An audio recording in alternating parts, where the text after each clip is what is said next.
বিল্লাহি মিনাশ শাইতানির রাজিম বিসমিল্লাহির রহমানির রহিম নাহমাদুহু ওয়া নুসাল্লি আলা রাসূলিল কারীম। উপস্থিত দর্শক শ্রোতাবৃন্দ, আসসালামু আলাইকুম ওয়া রাহমাতুল্লাহ। প্রিয় দর্শক শ্রোতাবৃন্দ, আমরা শাবান মাসের 15 তারিখে এসে পৌঁছেছি। এই শাবান মাসের 15 তারিখ সম্পর্কে বিভিন্ন ওলামায়ে বিভিন্ন কথা বলে থাকেন। আমরা চিরাচরিতভাবে বা ছোটবেলা থেকেই আলেম ওলামা থেকে শুনেছি এবং আমরা নিজেরাও এই শাবান মাসের 15 তারিখে অর্ধ শাবানে আমরা বিশেষভাবে ইবাদত বন্দেগী করেছি। দিনের বেলা রোজা রেখেছি এবং রাত্রিবেলা আমরা নামাজ আদায় করেছি, তসবিহ তাহলিল করেছি, ইস্তেগফার করেছি, দোয়া দুরূদ পড়েছি, কোরআন তেলাওয়াত করে আমরা সময় কাটাচ্ছি। কিন্তু ইদানিং কিছু সংখ্যক ওলামায়ে কেরামগণ এই ইবাদতটার বিরোধিতা করছে। কিন্তু মহান আল্লাহ রব্বুল আলামিন বান্দার জন্য ইবাদতটা, এই রাত্রিটা একটি নিয়ামতপূর্ণ আমাদের কাছে পেশ করেছেন। কারণ কিতাবের ভিতর বলা হয়েছে যে এখওয়ানি হাজা শাহরু শাবান, হে আমার ভাইয়েরা, এই মাসটা কি আপনি জানেন? এই মাসটা হচ্ছে শাবান মাস। শাহরুর রহমত, এটা হচ্ছে রহমতের একটি মাস।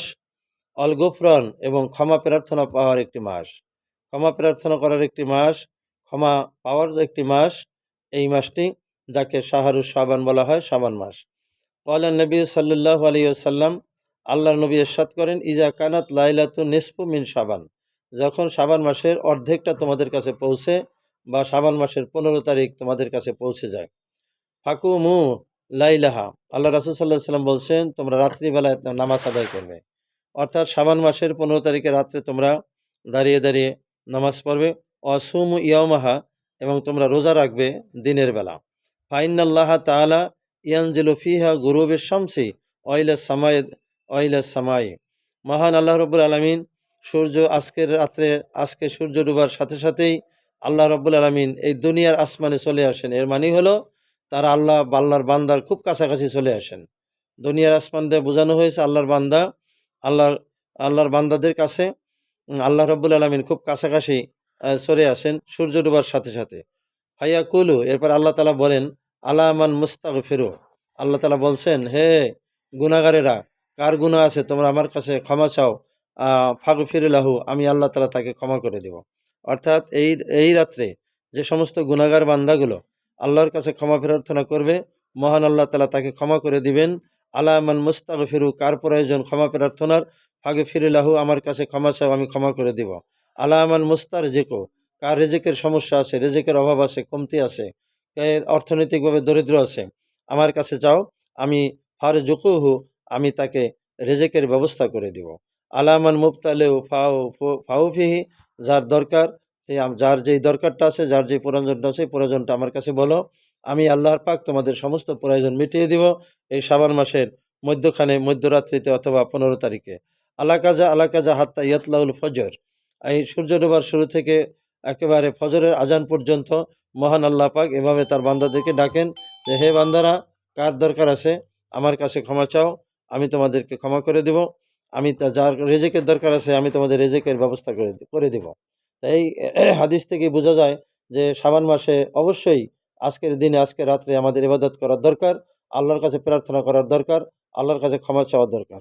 ওয়াকাল আলাইহিস সালাতু ওয়াসসালাম, মান সামা সালাসাতুন আইয়াম, আল্লাহ রাসূল সাল্লাল্লাহু আলাইহি ওয়াসাল্লাম বলছেন, এই শাবান মাসের মধ্যখানে যদি 3টি রোজা কেউ রাখে, মিন শাবান মাসে, বাসাহুল্লাহু ইয়াউমাল কিয়ামাতি আলা নাক্কাতিন মিনান নাওকাল জান্নাহ, আল্লাহ তাআলা জান্নাতের মধ্য থেকে একটি জান্নাতি উট কিয়ামতের ময়দানে তাকে দান করবেন। যে ব্যক্তি এই মাসে 3টি রোজা রাখবে, আল্লাহ তাআলা তাকে জান্নাতের মধ্যে 3টি উট, আল্লাহ তাআলা 3টি রোজার কারণে জান্নাত থেকে আল্লাহ তাআলা তাকে একটি জান্নাতি উট দান করবেন, মিন নাওকাতুল জান্নাহ, জান্নাত থেকে। আর এই জান্নাতে উঠে করে আল্লাহর বান্দারা কিয়ামতের ময়দানে জান্নাতে উঠে সওয়ার হয়ে জান্নাতে প্রবেশ করবে।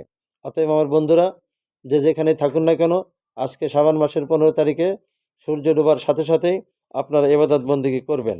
সূর্য ডোবার সাথে সাথে আপনারা বেশি বেশি করে কোরআন তেলাওয়াত করবেন, তাসবিহ তাহলিল পড়বেন, নফল নামাজ পড়বেন। এই রাত্রিটি ইবাদত দিয়ে কাটিয়ে দিলে আল্লাহর কাছে বান্দারা যা চাইবে, আল্লাহ তাআলা বান্দার সকল অভাবগুলো পূরণ করে দিবে। কারো পেটের ক্ষুধা আছে, আল্লাহ তাআলা রিজিকের ব্যবস্থা করে দিবে। কারো কেস কালেকশনের সমস্যা আছে, আল্লাহ সমাধান করে দিবে। আর কারো বা গুনাহগার গুনাহ করে করে নিজেকে ক্ষতিগ্রস্ত করে ফেলেছে, আল্লাহর কাছে ক্ষমা চাইবে, আল্লাহ তাআলা তাকে গুনাহ মাফ করে দিবেন। এইভাবে আজকের রাত্রিটা আমরা কাটাবো। আর আজকের রাত্রির ব্যাপারে সরাসরি আল্লাহ রাসূল সাল্লাল্লাহু আলাইহি সাল্লাম হাদিসের মধ্যেও বর্ণনা করেছেন। যে সমস্ত ওলামায়ে কেরামগণ না বুঝে এই রাত্রিতে ইবাদত করতে দেয় না, তাদের কথায় আপনারা কান দেবেন না। আমি যেই দুটো হাদিস আপনাদেরকে পড়ে শুনিয়েছি, সেই হাদিস দুটি সিয়াসাত্তা থেকেই পড়ে শুনেছি। অতএব আমার বন্ধুরা, আসুন আজকে রাত্রে আমরা ইবাদত বন্দেগী করি। এই রাত্রিটা আমরা বেশি বেশি করে তাসবিহ তাহলিল করি, আমরা জিকির আজকার করি, মিলাদ দুরূদ দিয়ে আজকে রাত্রিটা আমরা কাটিয়ে দেব। আল্লাহর কাছে তৌফিক চাই, আল্লাহ যেন সবাইকে আজকে রাত্রে ইবাদত দিয়ে কাটাইয়ে দেওয়ার তৌফিক দান করেন, এবং এই রাত্রের উসিলায় আল্লাহ যেন আমাদের সবাইকে মাফ করেন। বাংলাদেশের উপর যেন আল্লাহ রহমত নাজিল করেন। বাংলাদেশের মধ্যে যেন আল্লাহ কোরআনের পক্ষে যারা কাজ করছে, আল্লাহ তাদের জন্য বিজয়ী দান করেন। এই রাত্রে আমরা সেই ইবাদত করব। সকলের কাছে দোয়া আছে, আপনাদের সকলের জন্য শুভ কামনা করে, সকলের জন্য আল্লাহর কাছে মাগফিরাত কামনা করে আমার আলোচনা এখানে শেষ করছি। ওয়া আখিরি দাওয়ানা আনিল হামদুলিল্লাহি রাব্বিল আলামিন। আসসালামু আলাইকুম ওয়া রাহমাতুল্লাহি ওয়া বারাকাতুহু।